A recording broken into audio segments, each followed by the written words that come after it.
My stepdaughter stood up at her rehearsal dinner, the one I paid $4,200 for, and thanked everyone in the room. Her mother, her fiancé, her biological father, who'd abandoned her at age 4 and just showed up 8 months ago with a $30 bottle of wine and a rented tuxedo. She didn't mention my name. When my wife whispered, "Honey, you forgot to thank Rick," my stepdaughter looked at me in front of 28 guests and said, "For what? Writing checks? He's not my dad. He's just the wallet." What she didn't know was that every wedding contract, the $95,000 venue, the $38,000 caterer, the $12,000 Vera Wang dress, was in my name. And the venue's cancellation policy, 21 days notice for a full refund. The wedding was in 20 days. I had 24 hours to make a decision. I made 5 phone calls. But when 200 guests arrived at the Malibu estate and found a locked gate with a sign that said "Event cancelled," that wasn't even the best part. When the groom's mother found out her son's fiancé had called me just the wallet, after I'd paid $542,000 for her tuition, her apartment, and her wedding, she put her son in the Bentley and drove away. The engagement was over before the sun set, and when my stepdaughter's real dad disappeared again, this time after stealing her identity and racking up $34,000 in credit card debt, guess who she came crawling back to? Subscribe to find out what I said when she asked me for $40,000. Spoiler, it was one word. And I bought a boat with the refund money. I named it The Wallet. The private dining room at Osteria Mozza costs $800 to reserve. I know because I paid for it. 28 guests, prefixed menu at $125 a head, wine pairings at $65, before tax, before tip. I sat at the end of the long table in my navy blazer, the one Linda picked out. $340 from Nordstrom. I'd worn it to every important dinner for the last 3 years. Engagement announcements, birthday, parties, board meetings where I closed deals that paid for everything in this room. Megan stood up. My stepdaughter, 28 years old. Vera Wang dress fitting scheduled for Tuesday. $12,000, my card. She tapped her wine glass with a knife. The room quieted. I straightened my posture. 12 years. 12 years of checks and tuition payments and co-signed leases and emergency transfers at 2 a.m. This was the moment. The thank you. The acknowledgement. "I want to thank everyone for being here," Megan said. She was glowing. Bridal. The kind of happy you can buy for $182,400. "Mum, thank you for everything, for raising me, for being my rock." Linda dabbed her eyes with a napkin. $45 cloth napkins, rented. "Bradley, I can't wait to marry you. You're my best friend." Bradley raised his glass. "Good kid, works in commercial real estate." His parents sat across from me, Donald and Catherine Whitmore. Old money adjacent. They were paying for the honeymoon. $18,000 to Bora Bora. Their contribution. Their only contribution. And I have to thank my real dad. I felt my grip tighten on the stem of my wine glass. Travis Marsh, the man who left when Megan was 4, the man who missed 16 birthdays, 3 graduations, and every single tuition payment. He sat 4 chairs down, wearing a shirt that still had the fold creases from the package. He smiled like he'd earned something. "Dad, thank you for coming back into my life, for showing me what unconditional love looks like. I'm so glad you'll be walking me down the aisle." Travis raised his $14 glass of Chianti, my Chianti, and nodded like a king accepting tribute. I waited. Megan sat down. That was it. Linda leaned over, her voice a whisper. "Honey, you forgot to thank Rick." Megan looked at me, not apologetic, annoyed, like I'd interrupted something. "For what?" she said, not a whisper. Loud enough for the table, loud enough for the Whitmores, loud enough for Travis Marsh and his $30 comeback wine and his fold-creased shirt. "Writing checks. He's not my dad. He's just the wallet." 28 people heard it. No one said anything. I set down my wine glass. I didn't slam it. I didn't make a scene. I just set it down, centered on the napkin, and pushed back my chair. "Excuse me," I said. "Restroom." I walked out of the private dining room. I walked past the hostess stand. I walked into the men's room, and I stood at the sink, and I looked at my face in the mirror. 57 years old. Grey at the temples. Lines around the eyes. Just the wallet. I washed my hands. I dried them on the towel. I walked back to the table. I sat down. I didn't speak for the rest of the dinner. When the check came, I handed over my Amex, $200. I added 20%, $840. The server thanked me. I nodded. The drive home was 43 minutes. Linda sat in the passenger seat. I kept my hands at 10 and 2. The speedometer stayed at 62. She didn't say anything until we hit the 405. "Rick, she didn't mean it." I didn't respond. "She's stressed. The wedding is in 3 weeks. She's not thinking clearly." I changed lanes, signal, mirror, merge. "Say something, please." I pulled into the garage at 10:52 p.m. I turned off the engine. I sat in the dark. "Rick." "I'm going to my office," I said. "Don't wait up." 12 years ago, Linda lived in a 2-bedroom apartment in Van Nuys. The carpet was beige, the kind of beige that hides stains.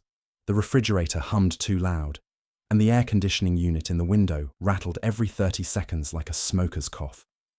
Second date. I brought flowers, $35 from the Trader Joe's on Ventura. Megan was 16. She was sitting on the couch when I walked in. Knees pulled up to her chest, eyes red. She'd been crying. "Her father was supposed to call," Linda whispered in the kitchen. "Birthday was yesterday. He didn't." I looked at the girl on the couch. 16 years old. Waiting for a phone call that wasn't coming. I pulled out my phone. I ordered pizza. $42, including tip, pepperoni, breadsticks, a 2-liter of Sprite. I didn't try to fix it, didn't try to give advice. I just sat on the floor next to the couch and turned on the TV. "You ever seen The Princess Bride?" I asked. She shook her head. "It's good. You'll like it." We watched the whole thing. Linda fell asleep in the armchair. Megan didn't move. When the credits rolled, she looked at me. "You're not like him," she said. "I'm not trying to be." She nodded. Something shifted in her face. Not trust exactly, but the absence of suspicion. I went home that night and sat in my kitchen and thought about what it would mean to be part of this. A woman with bad credit and a broken history. A kid who'd been let down so many times she'd stopped expecting anything else. I decided to stay. That decision cost me $548 over the next 12 years, but I didn't know that yet. 4 years later. Megan was a sophomore at USC, film studies, the kind of degree that costs $62,000 a year and qualifies you to make lattes. I was in my home office when Linda knocked. Her face was wet. Her financial aid fell through, she said. "Something about the FAFSA, I don't understand it. They want the full amount, $62,000, by the 15th. Linda's credit was destroyed. The divorce from Travis had done that. 7 years of missed payments, collections, a car repossession. She couldn't co-sign a library card. I wasn't married to Linda yet. Engaged. Ring cost $8,400. Cushion cut. She deserved it. "I'll cover it," I said. "Rick, you can't." "I'll cover it." I wrote the check. $62,000 to the University of Southern California. I watched the numbers as I wrote them. 62000.00. "Don't tell her it's from me," I said. "What?" "Let her think you handled it. She doesn't need to know." Linda took the check. She hugged me. She cried. She walked out to the kitchen where Megan was waiting, and I heard the relief in Megan's voice, the gratitude directed at her mother. I sat in my office. I filed the receipt. I created a new folder, Manila. I wrote on the tab, Megan, Education. That was the first folder. There would be more. 3 years after that, Megan was 23, graduated, BA in Film Studies, minor in Communications. First job, entry level at a PR firm in West Hollywood. Salary, $48,000 before taxes. The apartment she wanted was in Silver Lake. Exposed brick, rooftop access, $3,500 a month. She can't qualify, Linda said. We were in my office again. Different house now, bigger, paid off, $1.1 million in equity. Her credit isn't established, and the landlord wants a guarantor. I'll co-sign. Are you sure? I drove to the leasing office the next day. I co-signed the lease. I paid the deposit, $7,000. I paid the first year's rent in advance, $42,000. So she doesn't have to stress, I told the leasing agent. The leasing agent looked at me like I'd lost my mind. Maybe I had. That afternoon, Megan moved in. Linda and I helped carry boxes. The couch was from IKEA. $649. I paid for that too. When we finished, Megan hugged me. Quick, one-armed. Thank you, Rick, she said. Not Dad. Never Dad. I noticed. I didn't say anything. I drove home. I filed the receipts. Travis Marsh resurfaced when Megan was 25. I read about it on Facebook. Megan posted a photo. Coffee with Dad. So grateful for second chances. He'd sent her a letter, 2 pages, handwritten. He was sober now. He was in recovery. He was ready to be the father she deserved.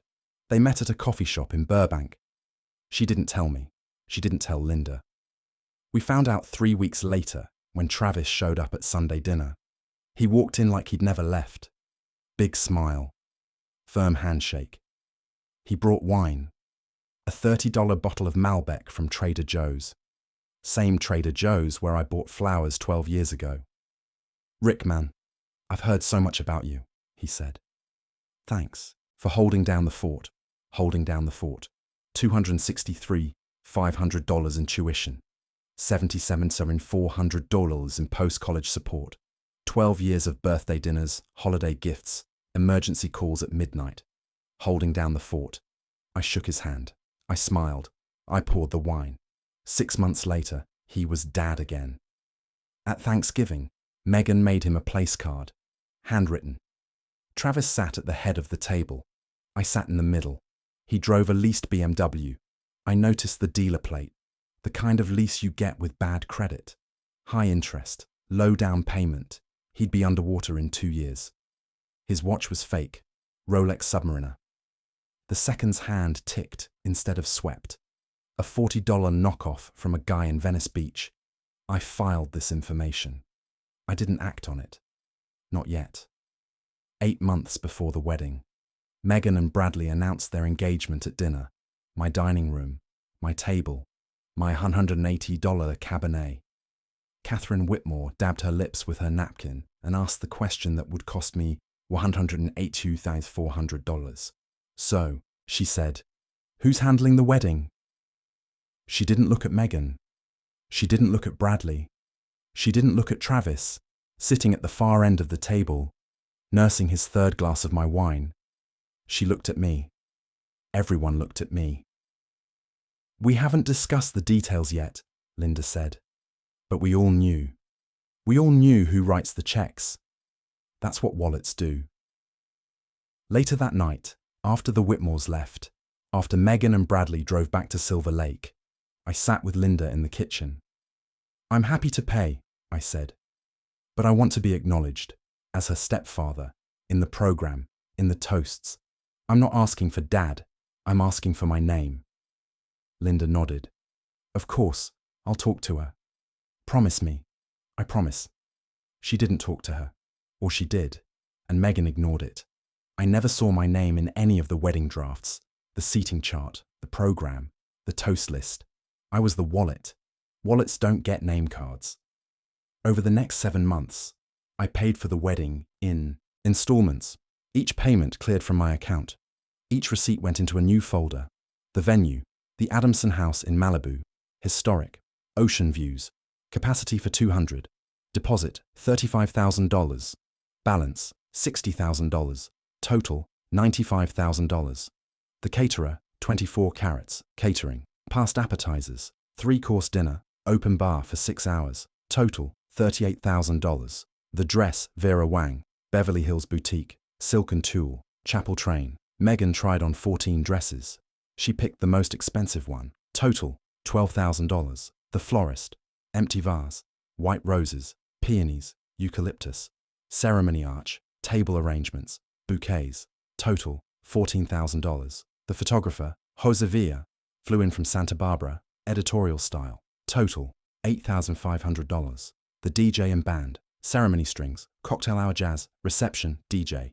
Total, $4,500. The rentals, chairs, linens, glassware, the arch. Total, $6,200. The rehearsal dinner, osteria mozza, private room, 28 guests. Total, $4,200. Wedding subtotal, $182,400. I kept every receipt, every contract, every email confirmation.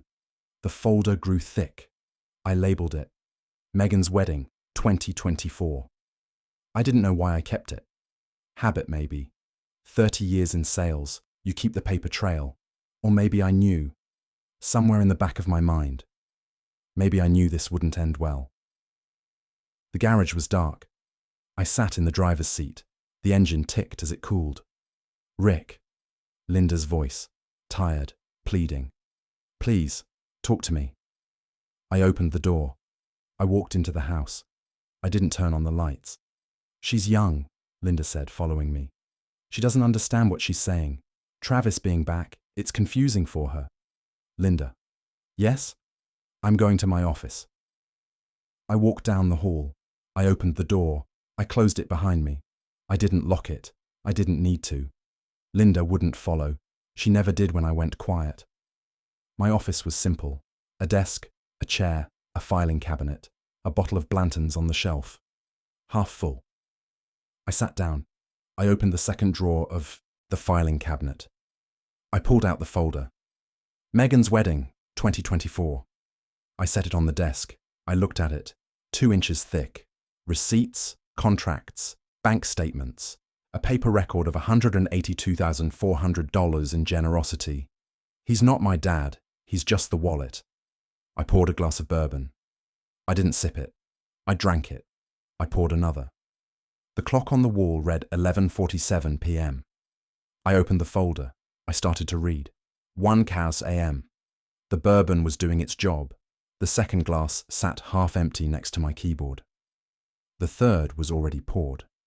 I opened my laptop. The screen glowed blue in the dark office. I logged into Wells Fargo. I pulled up the statements. All of them. 12 years of transactions. I opened the folder. Megan's Wedding, 2024. I spread the receipts across the desk like evidence at a crime scene, because that's what they were, evidence. I grabbed a legal pad, yellow, college ruled. I wrote at the top, Megan. Then I started counting. USC tuition. I found the first check in, my 2014 statements. The year Megan was a sophomore, the year her financial aid fell through. Year 1, 2014-2015, $62,000.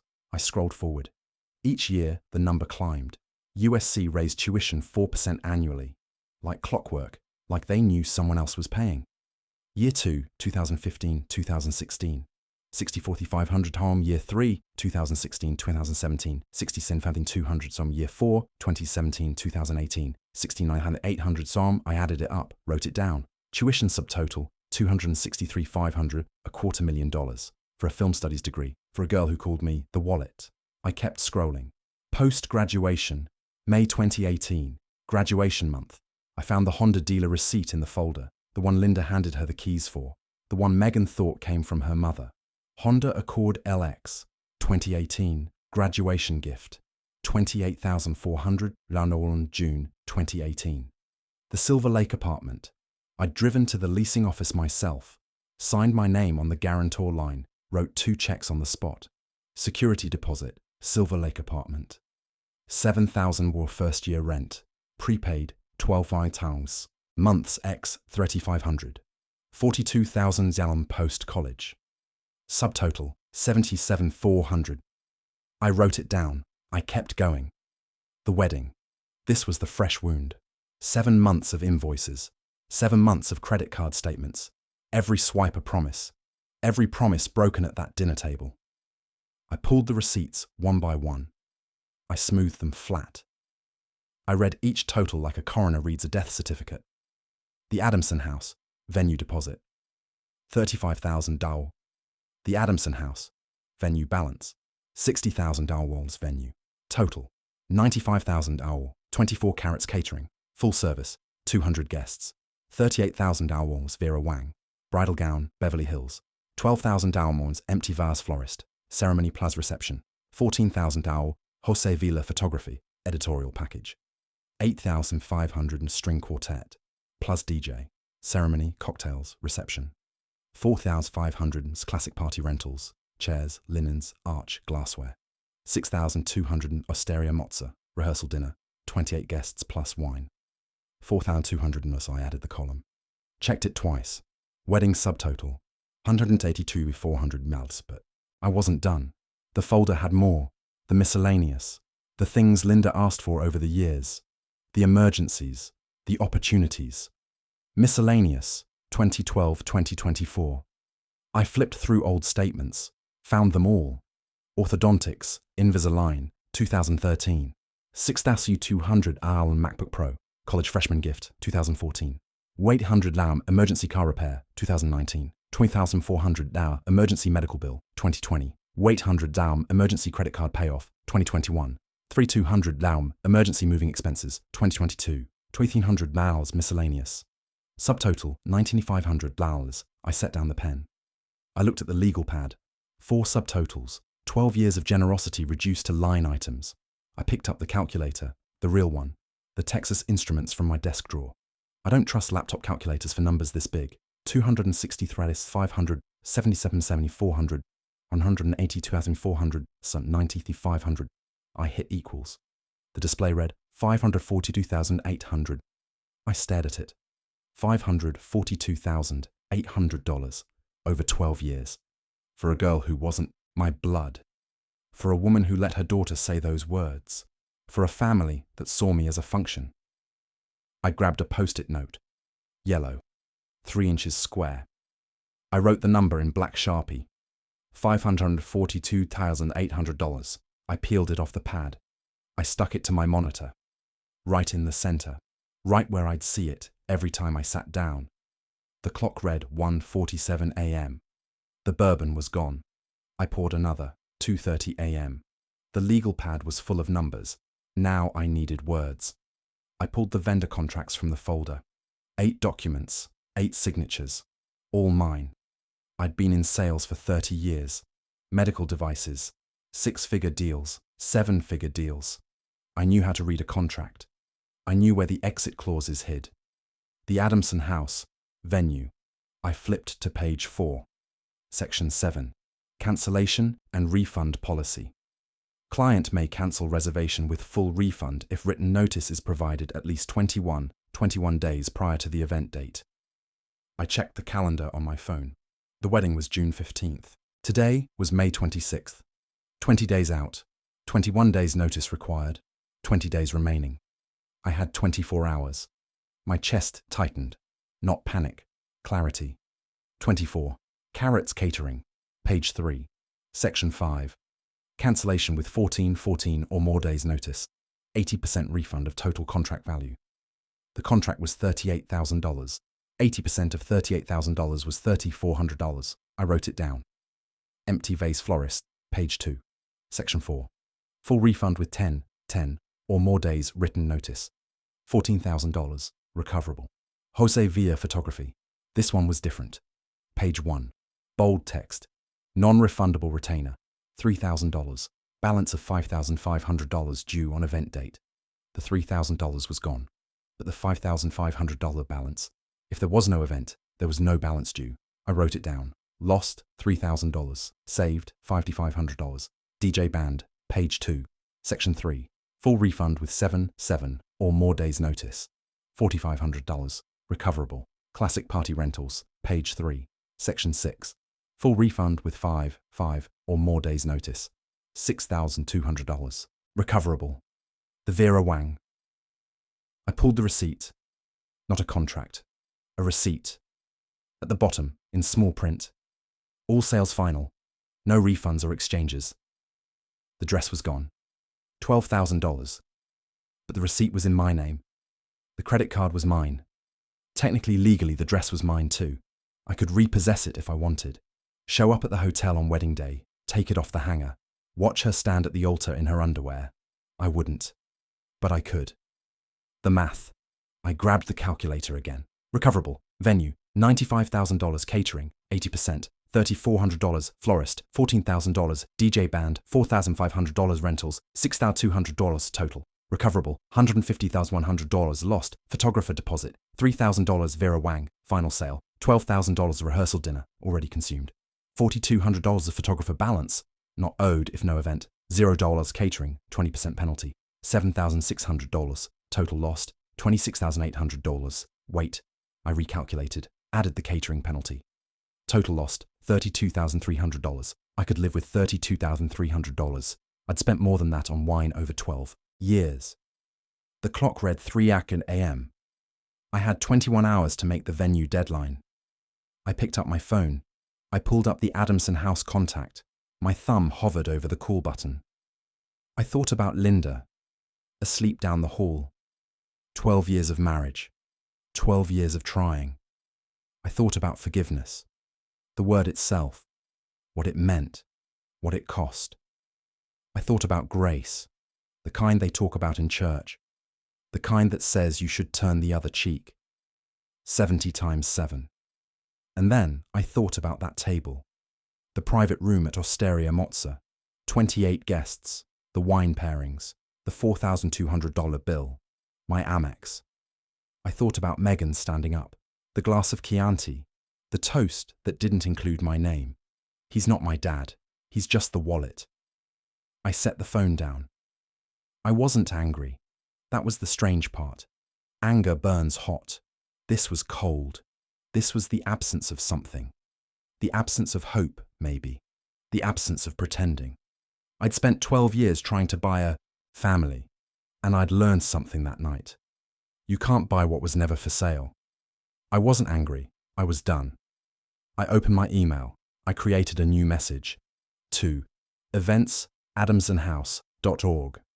Subject: cancellation request. Marsh, Whitmore wedding, June 15th. I typed, Dear Adamson House events team, I'm writing to formally cancel the reservation for the Marsh at Whitmore wedding scheduled for June 15th, 2024. This notice is being provided within the required 21-day window.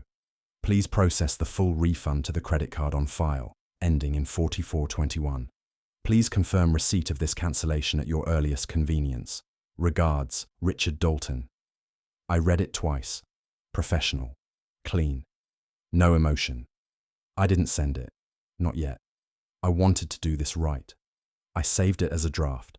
I closed the laptop. The clock read 3:22 a.m. I finished the bourbon.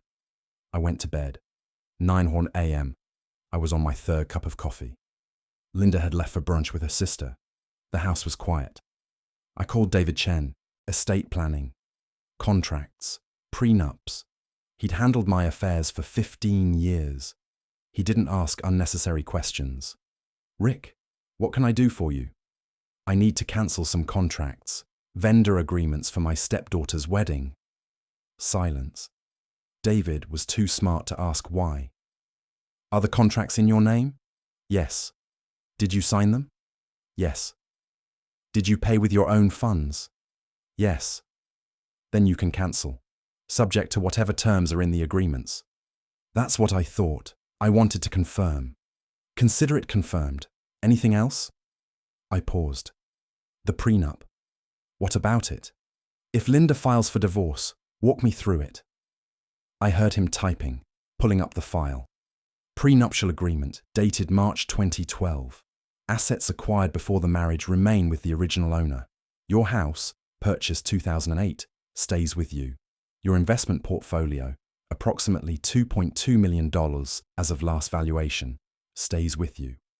In the event of divorce, Linda receives a one-time settlement of $150,000. No alimony, no claim to future earnings. And Megan? Megan isn't your legal dependent. She's an adult. She's not a party to the prenup. Is she in my will? More typing. No. Your current will leaves everything to your brother, Michael, and his children. Megan Marsh is not mentioned. So if I die tomorrow, she gets nothing. Correct. She gets nothing. I let that sit. Send me the cancellation email templates, I said. The formal ones. I'll handle the calls myself. I'll have them to you within the hour, Rick. Yeah? Whatever happened, I'm sorry. Don't be. This is just math. The next 48 hours were an exercise in stillness. I didn't tell Linda what I was planning. I didn't tell anyone. I woke up, I made coffee, I read the paper, I answered questions with one word. How did you sleep? Fine. Are you feeling okay? Yes. Do you want to talk about the rehearsal dinner? No. Linda watched me like I was a bomb that hadn't gone off yet. She was right. She just didn't know the timer. The first text from Megan came Monday morning. Megan, 10:14 a.m. Hey Rick, can you confirm the florist delivery time? They keep asking. I read it. I set the phone down. I made a grilled cheese sandwich. Sourdough, sharp cheddar, butter in the pan until it sizzled. Megan, 11:02 a.m. Rick, the florist is waiting. I ate the sandwich. I washed the plate. I dried it with a towel. I put it back in the cabinet. Megan, 2:47 p.m. The venue needs the final head count. Can you call them today? I turned on the television. Dodgers versus Padres, bottom of the third. Dodgers up 2-1. Megan, 4:15 p.m. Rick? Betts hit a double. The crowd roared. I cracked open a beer. Megan, 6:33 p.m. Mum says you're being weird. Is everything okay? The Dodgers won 4-2. I watched the post-game interviews. I didn't check my phone. Linda, 8:45 p.m. Megan is worried. Please just text her back. I turned off the TV. I went to bed. My phone buzzed 40 times that night. I counted them in the morning. 40 notifications. I cleared them all without reading. Day 3, Wednesday. 17 days before the wedding. I sat at my desk. Coffee, legal pad. The contracts spread in front of me. I picked up the phone. The Adamson House. Good morning, Adamson House Events. This is Rachel. Rachel, this is Richard Dalton. I need to cancel the reservation for the Marsh to Whitmore wedding on June 15th. Pause. Oh, I'm so sorry to hear that, Mr. Dalton. Is everything all right? Everything is fine. We've had a change of plans. I'm within the 21-day window for a full refund. Let me pull up your file. Typing. Yes, I see here. You're at exactly 21 days. You just made it. I know. I'll process the refund to the card on file. You should see it within 7 to 10 business days. Thank you, Rachel. I hope everything works out, Mr. Dalton. I hung up. I drew a line through venue on my legal pad. $95,000. Coming back. 24 carats, catering. This is Jen with 24 carats. Jen, Richard Dalton. I need to cancel the catering contract for the Marsh Whitmore wedding. Oh no, I'm sorry to hear that. Let me check your terms. Typing. You're within 14 days, so you'll receive an 80% refund. That's $30,400. That's correct. I'll process that today. Is there anything else I can help with? No, thank you. I drew a line through caterer. $30,400. Coming back. Empty vase florist. Empty vase, this is Marcus. Marcus, Richard Dalton. Cancelling the Marsh Whitmore wedding order. Got it. You're well within the 10-day window. Full refund, $14,000. Appreciate it. Line through florist. The DJ band. Hey man, Soundwave Entertainment. This is Richard Dalton, cancelling the Marsh Whitmore wedding. Ah, bummer, dude. That was going to be a good one. But yeah, you're good. Full refund. I'll send the confirmation. Thanks. Line through DJ. Classic Party. Rentals. Classic Party Rentals. How can I help? Richard Dalton, cancelling an order for June 15th. One moment. Typing. Marsha Whitmore wedding. Full refund, $6,200. Anything else? No. Line through rentals. I set down the phone. I looked at the legal pad. Refunds incoming. Venue. $95,000 caterer. $3,400 florist. $14,000 DJ. $4,500 rentals. $6,200. Total $150,100 lost. Photographer deposit $3,000. Vera Wang. $12,000 rehearsal dinner. $4,200 caterer penalty 20%. $7,600 miscellaneous fees. $5,500 total $30,300. I wrote the final number at the bottom of the page. Net loss $30,300. I could live with that. That was the price of 12 years of bad investments. Days 4 through 17. 2 weeks of waiting. I went to the gym every morning. Treadmill, weights, steam room. I came home. I showered. I had breakfast with Linda. I smiled when appropriate. She didn't suspect. She thought I was processing, grieving, working through it in my own quiet way. She was half right. Megan's texts escalated. I read them all. I didn't respond. Day 5. Megan. Rick, you never responded about the florist. WTF. Day 7. Megan. Mom said you're stressed about the wedding. Don't worry about it. You don't have to do the father-daughter dance or whatever. Travis is doing it. Day 10. Megan. Why are you ignoring me? This is so childish. Day 12. Megan. I don't understand what I did wrong. Can we please talk? Day 14. Megan. Rick, please. The wedding is in 6 days. I need you to confirm the vendor payments. Day 15. Linda. Rick, Megan is very upset. She thinks you're punishing her. Can you please just text her? For me? I texted Megan. Once. On day 15. Me. Looking forward to the big day. She didn't respond. I think she was confused. Good. 6 a.m., June 15th. The day. I woke before the alarm. The bed was empty. Linda had spent the night at the Shutters on the beach with Megan. Bridal suite. $200 a night. I didn't pay for that. The Whitmores did. I showered. Hot water, then cold. I dried off. I stood in front of the closet, the charcoal suit, the one I wore to close the $4 million Medtronic deal in 2019. The one that fit like it was sewn onto my body. $2,400 from a tailor in Beverly Hills. I put it on. White shirt, no tie. I wasn't going to a wedding. I walked to my office. I opened the second drawer. I pulled out the manila folder. Megan's wedding, 2024. I put it in my briefcase. I didn't know why. Habit. Or maybe I wanted it with me. A reminder of what $192,400 bought. I got in the car. I drove to Malibu. The Adamson house sits on a bluff above the Pacific. You can see Catalina on a clear day. Today was clear. I parked across the street at 3:15 p.m. The ceremony was scheduled for 4 SAG. I watched. At 3:30, the first guests arrived. Town cars, Teslas, a white Bentley, the Whitmores, women in summer dresses, men in linen suits. 200 people who thought they were going to a wedding. They walked up the stone, the path to the gate. They stopped.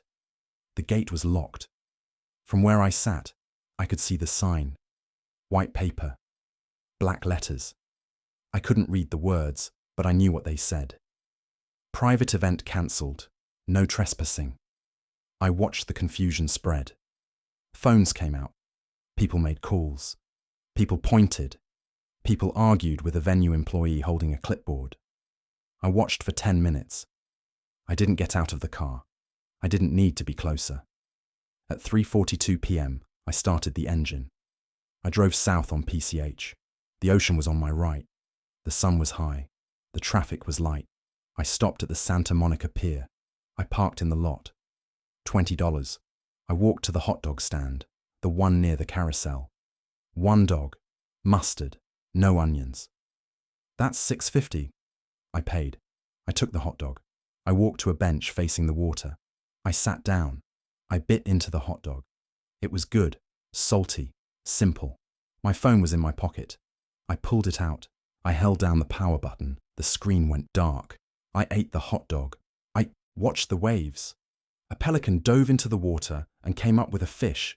Somewhere in Malibu, 200 people were standing in front of a locked gate.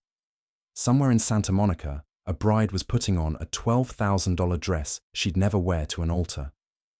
I finished the hot dog. I wiped my hands on a napkin. I watched the ocean. The sun was warm. The bench was hard. The waves didn't care about weddings. Neither did I. The first guests arrived at 3:32 p.m.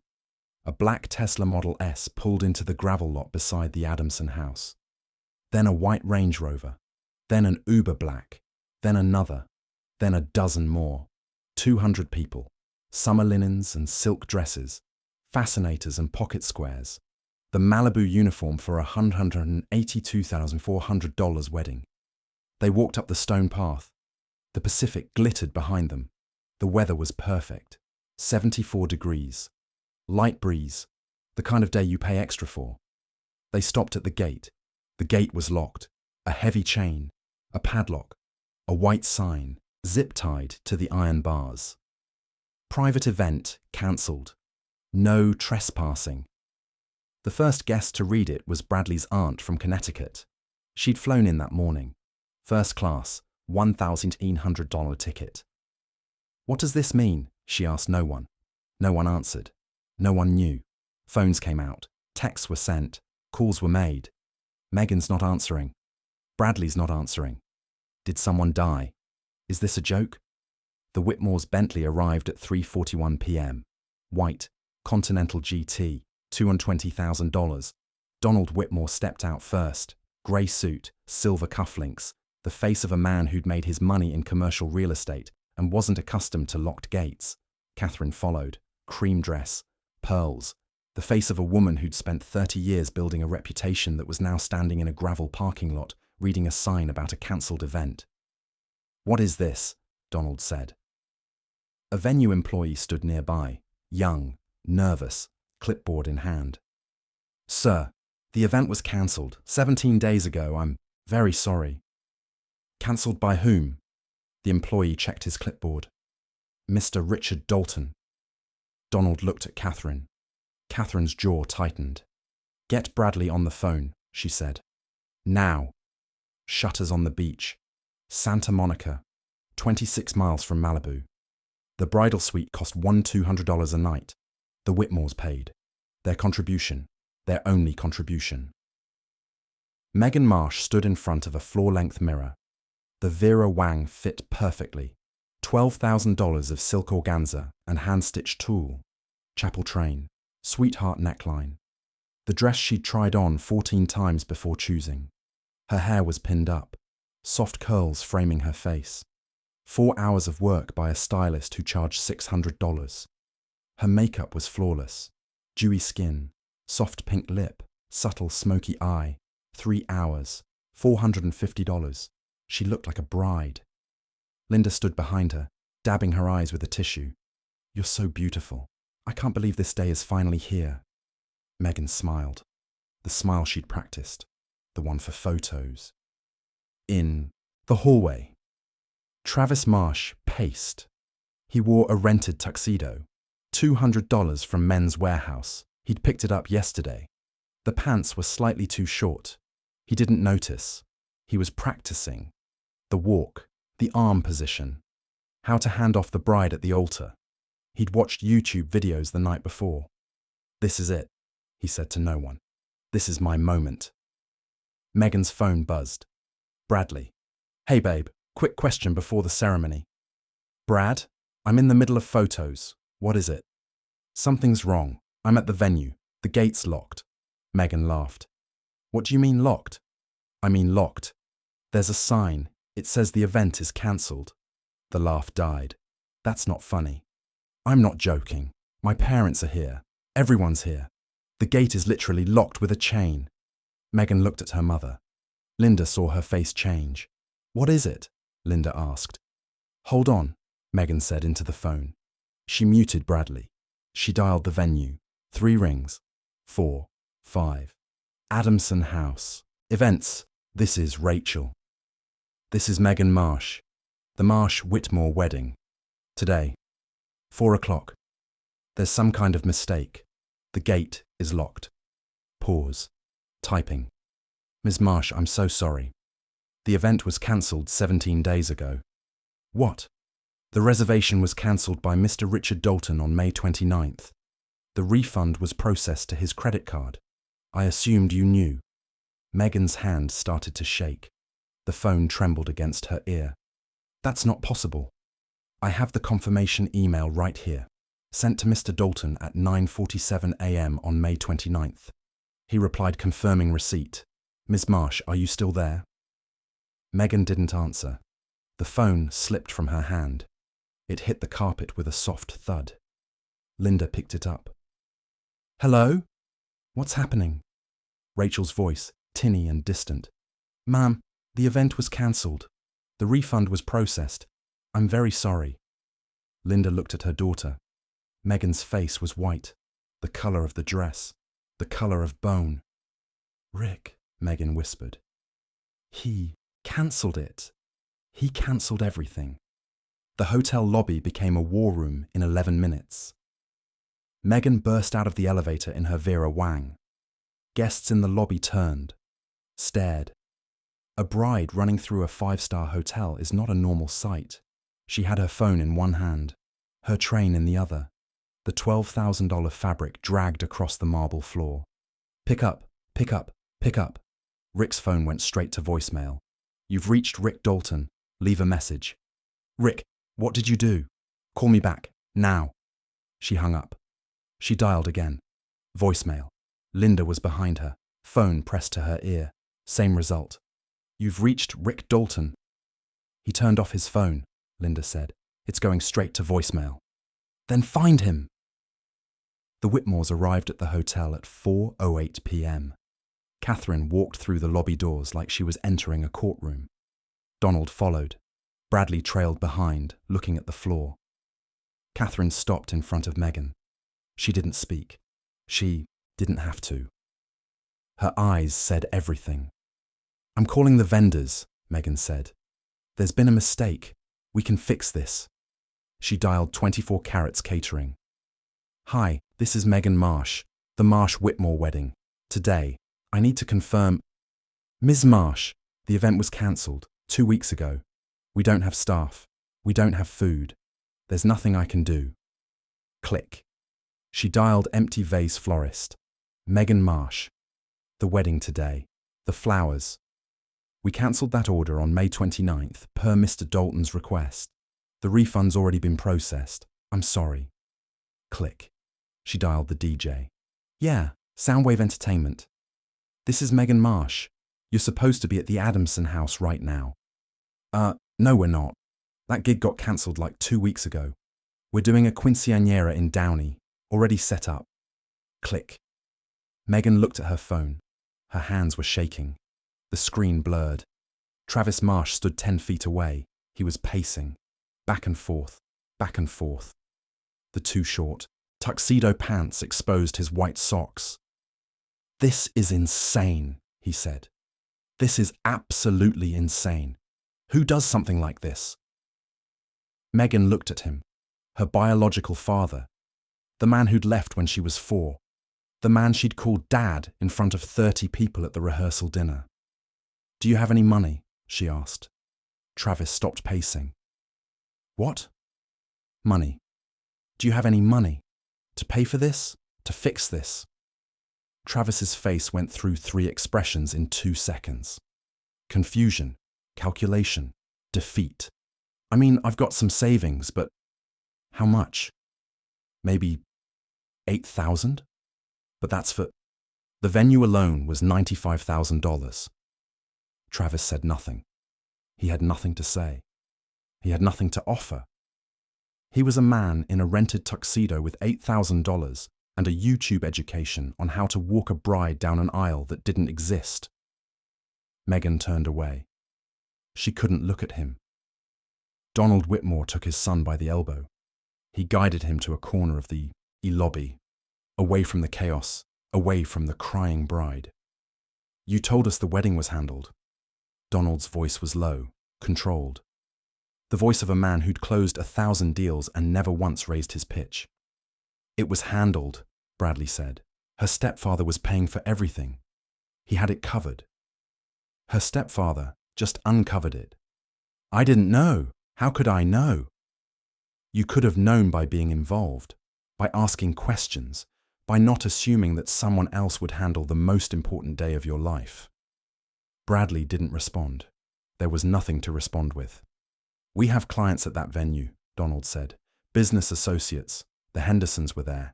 The Castellanos. Do you understand what this looks like? Do you understand what this costs? Dad, I don't. Donald held up a hand. We'll discuss this later.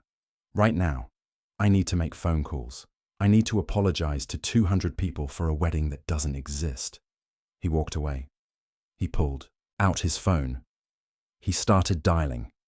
Catherine Whitmore had not moved. She stood in the center of the lobby like a statue, watching, processing, calculating. She approached Megan. I need to understand something, Catherine said. Her voice was level, clinical. The voice of a woman who sat on 3 charity boards and had perfected the art of the elegant interrogation. Megan wiped her eyes. Mascara smeared across her wrist. What? This man, Richard Dalton, your stepfather. Yes. He paid for your education. Megan hesitated. Yes. Which school? USC. 4 years? Yes. And your apartment in Los Angeles. He paid for that as well.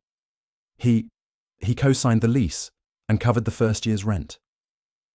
How much? Megan's voice was barely audible. $42,000 plus the deposit. And this wedding, the venue, the catering, the dress. Catherine looked at the Vera Wang, the $12,000 masterpiece now stained with lobby dust. He paid for all of it. Yes. And at the rehearsal dinner in front of 30 guests, including my husband and myself, you called this man. Catherine paused. She wanted Megan to say it. Megan didn't say it. You called him just the wallet, Catherine finished. Is that correct? Silence. Is that correct, Megan? I didn't mean it like that. How did you mean it? Megan opened her mouth. Nothing came out. There was no version of those words that didn't mean exactly what they said. Catherine nodded. Slowly. The nod of a judge delivering a verdict. Donald, she called across the lobby. Get the car. Donald looked up from his phone. He read his wife's face. He didn't argue. Bradley, Catherine said, you're coming with us. Bradley looked at Megan, his fiancée, his bride, the woman he was supposed to marry in 45 minutes. Mum, I can't just... Bradley. Catherine's voice cut like glass. Get in the car. We need to discuss whether this wedding is happening at all. Bradley looked at the floor. He looked at Megan. He looked at his mother. He walked toward the door. Brad! Megan's voice cracked. Brad, wait, we can figure this out. Brad! He didn't turn around. He walked through the lobby doors. He got in the Bentley. The door closed. The engine started. The car pulled away. Megan watched it go. The white Bentley. $220,000. Disappearing into traffic. I was on my second hot dog when the phone rang. I'd turned it back on 5 minutes earlier. Curiosity, maybe. Or the need to hear the aftermath. Either way, the screen lit up with 47 missed calls, 83 text messages, and Linda's name flashing on the display. I answered. Rick. Her voice was raw, shredded. Rick, what did you do? What did you do? I cancelled the wedding. Why? How could you? You know why. No, I don't. She's standing in a hotel lobby in her wedding dress. 200 people are at a locked gate. Bradley just left with his parents. Rick, why? I watched a pelican circle over the water. Grey wings against blue sky. She called me a wallet, Linda, at a table you were sitting at, in front of 28 people, in front of the Whitmores, in front of Travis Marsh, and you said nothing. She didn't mean it. She meant it. Every word. And so did I. Rick, please, come to the hotel. We can talk. We can work this out. There has to be a way. There's no way, Linda. The venue is cancelled. The caterer is cancelled. The florist, The DJ, the rentals, all of it. The refunds are in my account. Silence on the line. I could hear her breathing, fast, ragged. The dress, Linda said. The dress is in my name, my credit card, my signature. I could have sent someone to repossess it this morning. I didn't. Why not? Consider it my wedding gift. I heard her crying, soft, defeated. The sound of someone realizing the door was already closed. I'm filing for divorce, I said. David Chen will be in touch. The prenup is clear. You'll get your settlement, $150,000. It's more than fair. Rick. Goodbye, Linda. I hung up. I turned off the phone. I set it on the bench beside me. The pelican dove. It came up with a fish, silver scales flashing in the sun. It swallowed it whole and flew away. I finished my hot dog. I wiped my hands. I watched the waves. Megan insisted on seeing it. The locked gate, the sign. She needed to see it to believe it. The Uber driver didn't know what to make of her. A bride in a Vera Wang climbing into a Toyota Camry. He didn't ask questions. He drove. She arrived at the Adamson house at 5:04 p.m. The gravel lot was still half full. 47 guests remained. Some hadn't gotten the message. Some wanted to witness the wreckage. Some were filming on their phones. Megan stepped out of the Uber. The train of her dress caught on the door. She yanked it free. A small tear opened in the tool. $12,000. Torn. She walked to the gate. The chain was thick. The padlock was heavy. The sign was still there. Private event cancelled. No trespassing. She read it 3 times, as if the words might change. Behind her, the whispers started. That's the bride. Oh my God. I heard the stepfather cancelled everything. Why would he do that? Apparently she said something at the rehearsal dinner. Said what? Called him a wallet, like that's all he was good for. No, that's what I heard. He paid for the whole wedding, and her college, and her apartment. Jesus. She called him just the wallet, in front of everyone. And then he pulled the plug. Everything, gone. A pause, a shift in the air. I mean, honestly? What? I kind of respect it. Megan heard them, every word. She turned around. 47 faces stared back, some sympathetic, some curious, some barely hiding their amusement.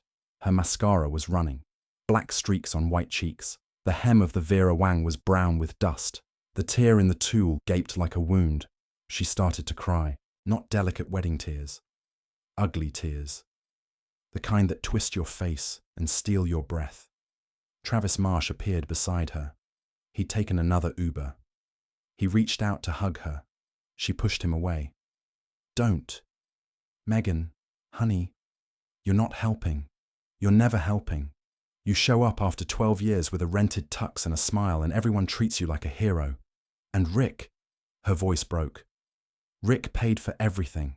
Everything. And I called him a wallet, in front of everyone. Travis didn't respond. He didn't have a response.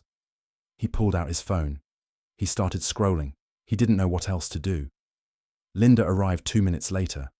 Her eyes were swollen. Her hands were shaking. Megan, we need to go. Go where? There's nowhere to go. The hotel. We'll figure something out. We'll... Figure what out, Mom? The wedding's gone. Bradley's gone. It's over. Linda had no answer. She stood beside her daughter in the Malibu gravel, watching the sun begin its descent toward the Pacific. Catherine Whitmore's Bentley had not left. It was parked at the far end of the lot, engine running, windows tinted. The rear door opened. Catherine stepped out, alone. Donald and Bradley stayed in the car. She walked across the gravel, slowly, deliberately, heels clicking against stone. She stopped in front of Megan. The whispers died. Everyone was watching now. I have one more question, Catherine said. Megan looked up. Her face was ruined, makeup destroyed, eyes red, snot on her upper lip. What? How much? How much what? How much did Richard Dalton spend on you? Total. Over the years, tuition, rent, the wedding, all of it. Megan shook her head. You don't know. Catherine's voice was flat. Of course you don't. You never counted. You never had to. She waited. The silence stretched. I'll tell you how much, Catherine continued. I had Donald make some calls. USC tuition, 4 years, approximately $265,000. Your apartment in Silver Lake, first year rent and deposit, approximately $49,000. This wedding, $180,000, give or take. Megan said nothing. That's nearly $500,000 from a man who wasn't your father, who had no legal obligation to you, who did it because he loved your mother, because he wanted to be part of your family. Catherine paused. She let the number settle. And you called him just the wallet, in front of my husband, in front of my son, in front of 30 guests at a dinner that man paid for. I made a mistake. No, a mistake is forgetting a birthday. A mistake is saying the wrong thing at the wrong time. What you did was reveal your character, and your character, Ms. Marsh, is not the character of someone I want in my family. Megan's mouth opened, closed, opened again. Catherine, please. Bradley and you are finished. My son will not be marrying someone who treats generosity as an entitlement and gratitude as an inconvenience. The engagement is over. You can't.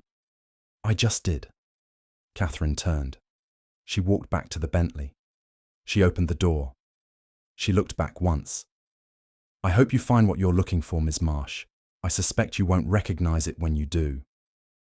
The door closed. The Bentley pulled away, white against the golden light. Megan watched it go. The gravel lot was quiet.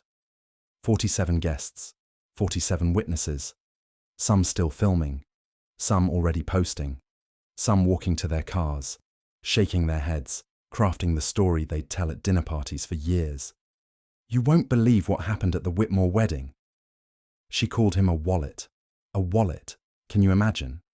And he just cancelled everything, stone cold. Honestly, good for him. Megan stood at the locked gate. The Vera Wang hung off her shoulders like a shroud. The tear in the tulle had grown. The hem was brown. The bodice was stained with tears and makeup. Travis was 10 feet away, still scrolling his phone, looking for what? She didn't know. A solution, an excuse, a way out that didn't exist. Linda stood beside her, silent, broken. The sun touched the horizon, orange and pink and gold. The Pacific stretched out forever, the kind of view you pay $95,000 to get married in front of. Megan looked at it. The view that would never be hers. She sank to her knees. The gravel bit through the silk. She didn't care. She kneeled in the parking lot of the Adamson house in Malibu, in a $12,000 dress that was now worth nothing, and she cried. No one came to help her. No one knew how. The house was quiet. I sat at the kitchen island. Coffee. Black. 2 eggs over easy. Toast with butter. The same breakfast I'd made for 12 years. The only difference was the empty chair across from me. Linda moved out the day after the wedding. She didn't yell. She didn't throw things. She just packed 2 suitcases, called her sister, and left. The last thing she said to me was, I don't know who you are anymore. I didn't argue. Maybe she was right. Maybe I didn't know either. Or maybe I'd finally figured it out. The divorce papers sat on the counter. Manila envelope. David Chen's letterhead. I'd signed them 3 days ago. Clean signature. No hesitation. The settlement would process in 60 days. $150,000 to Linda. Per the prenup. Fair and final. I picked up my coffee. I looked out the window. The pool was empty. I hadn't used it in weeks. Too many memories of summer barbecues and birthday parties and pretending to be a family. My phone buzzed. A text from my brother, Michael. Michael, heard about the wedding. You okay? Me. Fine. Michael, want to grab a beer this weekend? Me. Sure. I set the phone down. I finished my eggs. The wedding was never rescheduled. I knew that from Linda's sister, who still talked to my brother's wife. The Whitmores had made their position clear. Bradley broke off the engagement 10 days after the incident. Official reason: family concerns and irreconcilable differences. Real reason: Catherine Whitmore. Megan was living in Linda's sister's guest room, a 12 by 12 space in a house in Glendale. No pool, no view, no $3,500 a month apartment in Silver Lake. Travis Marsh disappeared again. 3 days after the wedding, he stopped returning calls. His phone was disconnected by day 5. By day 10, Megan realized he wasn't coming back. Again. I didn't feel sorry for her. I didn't feel anything about her. That was the strangest part. 12 years of checks and concern and trying to be enough. And now, static. White noise, the absence of signal. I washed my plate. I dried it. I put it back in the cabinet. The house was worth $1.1 million. I called a realtor that afternoon. I don't use Instagram, never have. Don't understand the appeal of watching strangers eat breakfast. But my niece does. Sarah, Michael's daughter, 24 years old, works in marketing, lives on her phone. She sent me screenshots on day 8. Sarah, Uncle, Rick, you need to see this. The first image was a video thumbnail. Megan's face, red eyes, no makeup. The title: The Day My Family Abandoned Me. The video was 11 minutes long. I didn't watch it. Sarah summarized. Megan talked about trust, about betrayal, about someone she thought she could count on. She didn't use my name. She didn't mention the rehearsal dinner. She didn't mention the word wallet. She cried. She asked for prayers. She talked about healing her heart. The comments were split. Sending love and light. Stay strong, Queen. The universe has a plan. There's always 2 sides to every story. What did you do, though? Anyone else notice she's not saying what happened? The video got 47,000 views in 3 days. Megan had built a following over the years. Lifestyle content, sponsored posts, the kind of influencer who tags the brand in exchange for free products. Then the audio leaked. I don't know who recorded it. Someone at the rehearsal, dinner, a phone left on the table, a cousin with a grudge. It didn't matter. What mattered was the clip, 11 seconds. Crystal clear. For what? Writing checks. He's not my dad, he's just the wallet. It hit Twitter first, then Reddit, then TikTok. Someone set it to music, someone made a meme. Someone created a side-by-side of Megan's tearful video and the audio clip. The comments changed. Oh, okay. She really said, just the wallet, and expected him to pay for her wedding. This is the most satisfying karma I've ever seen. She fumbled a $500K bag over ego. Play stupid games, win stupid prizes. My man really said bet and cancelled everything.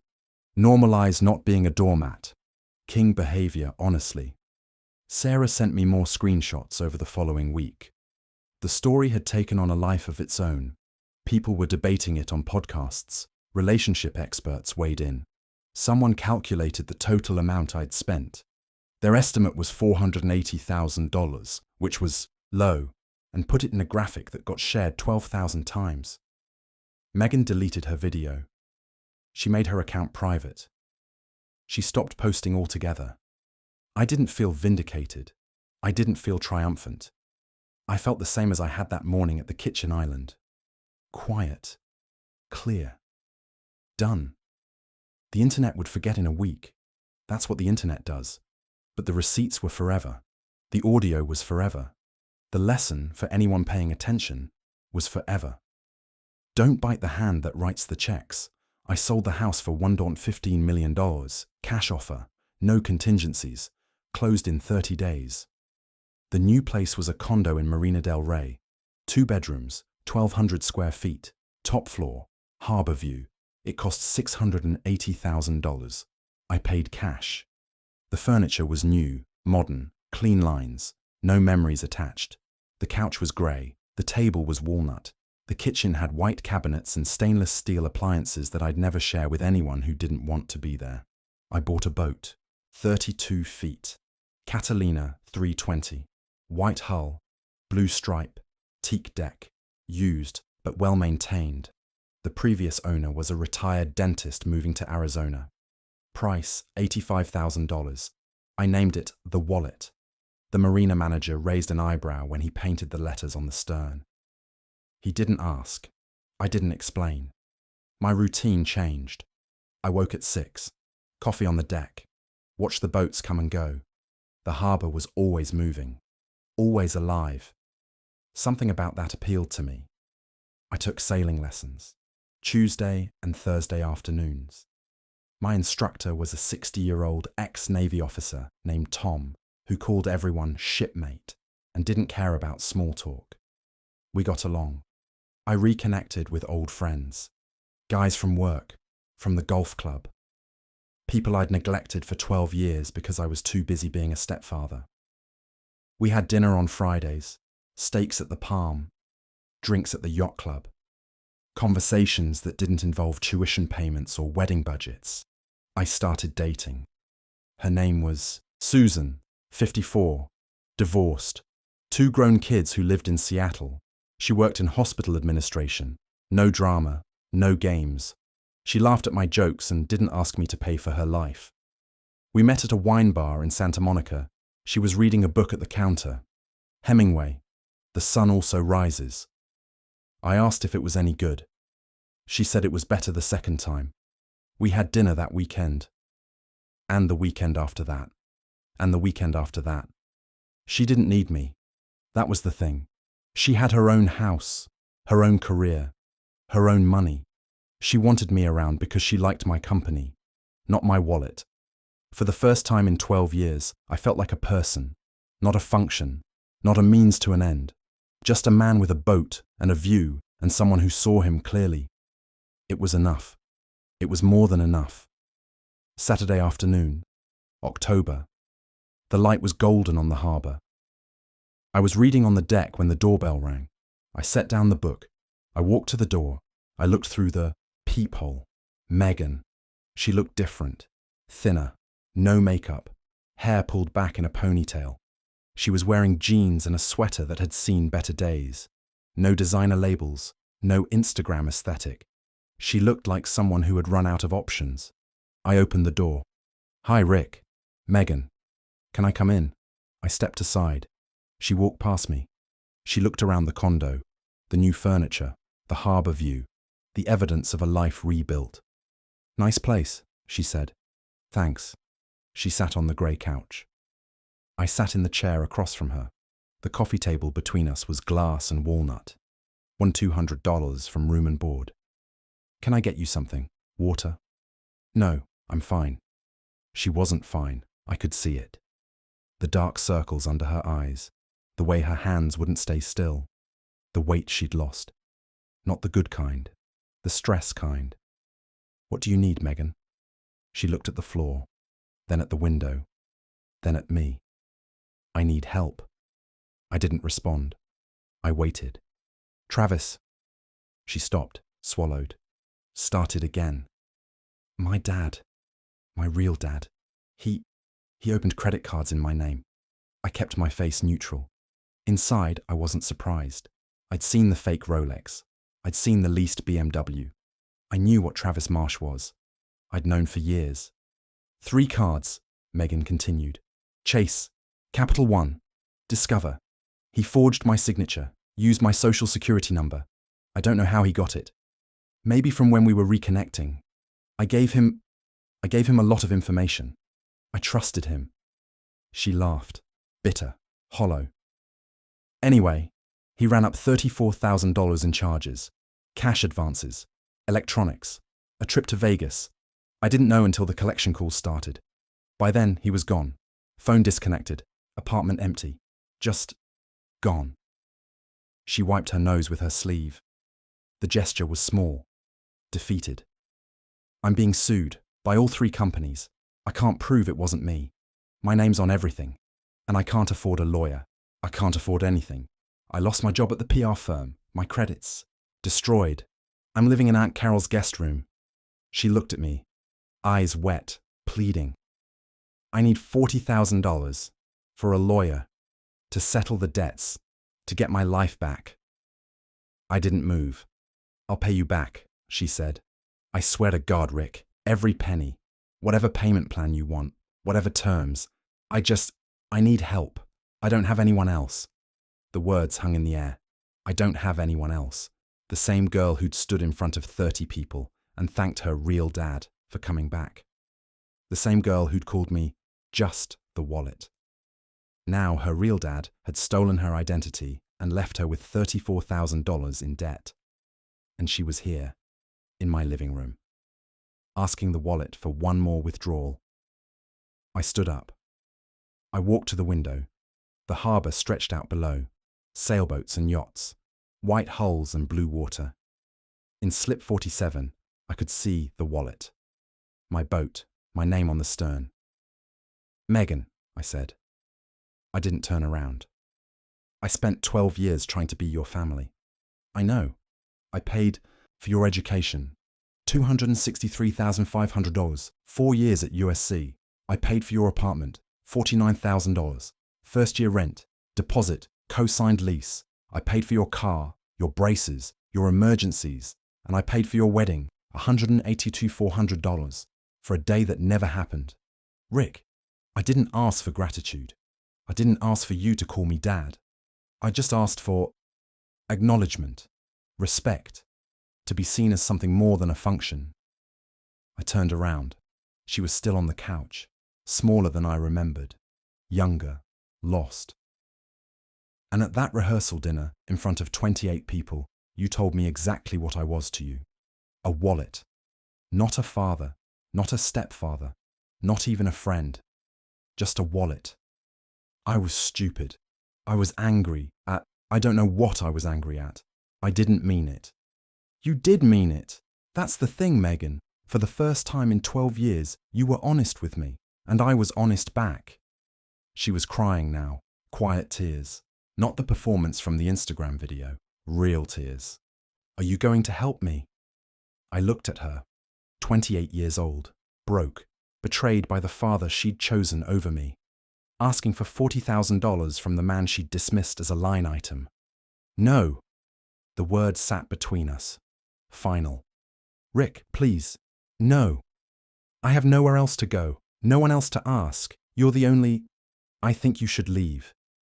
She stood, slowly, like her legs weren't sure they could hold her. I'm sorry, she said. I'm so sorry for what I said, for everything. I know I don't deserve your help, but I'm asking anyway. Because I'm desperate, because I'm scared, because I don't know what else to do. She was at the door now, her hand on the knob, waiting for me to change my mind, to be the pushover I'd always been, the ATM with a heartbeat. I know you're sorry, I said, but sorry doesn't pay the bills. You taught me that. She opened the door. She stepped into the hallway. She looked back once. Her face was wet. Her eyes were red. She looked like the 16-year-old I'd met in that apartment in Van Nuys. The one whose father had missed her birthday. The one I'd tried to save. I couldn't save her. I never could. Some people don't want to be saved. They want to be funded. Goodbye, Megan. I closed the door. I walked to the kitchen. I opened a bottle of Pinot Noir. A good one. $45 from a vineyard in Sonoma. I poured a glass. I carried it to the deck.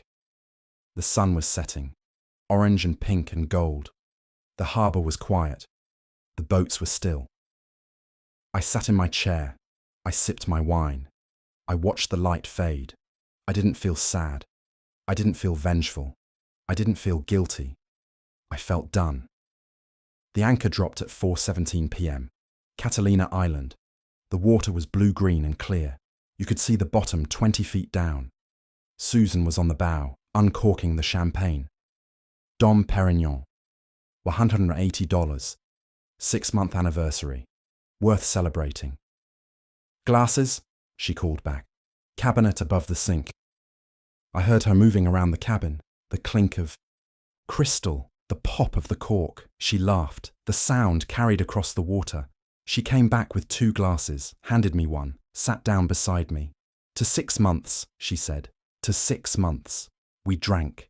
The champagne was cold, perfect. The sun was getting low. Another hour until sunset. My favorite time on the water, when everything turns gold and the world gets quiet. You're thinking again, Susan said. Always. About? Math. She smiled. She didn't ask what that meant. She didn't need to. She knew enough. The broad strokes. The reasons I was here instead of in a house in the valley with a wife and a stepdaughter and a hole in my savings account. I thought about the last year. What had changed? What had stayed the same? Linda remarried. I heard it from my brother. She met someone at her sister's church, an accountant named Greg. Nice guy, by all reports. Stable. Kind.